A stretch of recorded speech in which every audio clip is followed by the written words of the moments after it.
monsieur. Donc vous êtes ici par rapport à la fondation PUM. Est-ce que vous pouvez nous faire une petite présentation de votre fondation? Oui, le PUM est une fondation aux Pays-Bas qui existe maintenant 40 ans.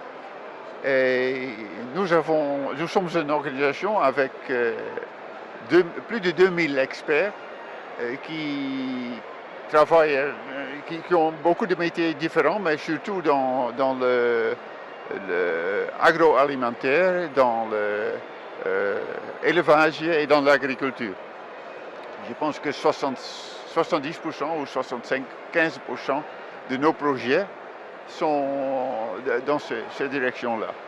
On a aussi quelques projets dans l'industrie de temps en temps, dans le tourisme et dans d'autres secteurs, mais surtout dans l'agriculture, élevage et agroalimentaire. Donc, quelle est votre démarche pour accompagner exactement les agriculteurs? Comment les experts se déplacent? Nous recevons des demandes par nos représentants au Maroc. Vous voyez ici M. Abdelaziz Moutenami, qui est notre représentant à Rabat. Et nous aidons les entreprises à partir de 10 personnes jusqu'à peut-être 100, 200 personnes. Ou de la coopérative. On fait ça aussi avec la coopérative ou avec les groupements de coopératives, ce qu'on fait assez souvent dans l'agriculture. Et nos experts sont toujours des gens qui sont très expérimentés, ont beaucoup d'expérience. Ils sont très souvent des gens retraités qui aiment aller à l'étranger pour aider les entreprises et améliorer ce qu'ils font. Le PUM est une fondation qui a 40 ans d'existence. Elle est active au Maroc depuis 19 ans. Elle a comme objectif l'assistance à la petite et moyenne entreprise dans les pays en voie de développement.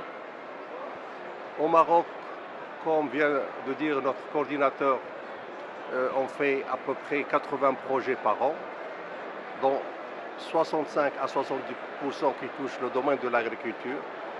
Et ces dernières années, on a donné beaucoup d'importance à la petite agriculture, notamment la collaboration et l'assistance aux coopératives au Maroc.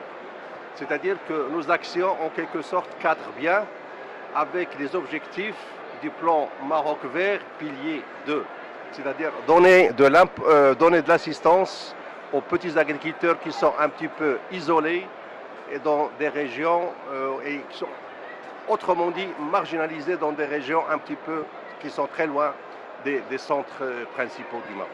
Alors, nos actions, elles touchent pratiquement tous les secteurs possibles où il y a le travail de l'homme.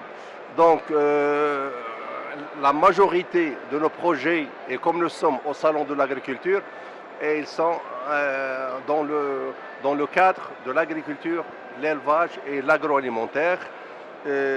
Toutes sortes d'activités liées à ce secteur et sont assistés par nos experts.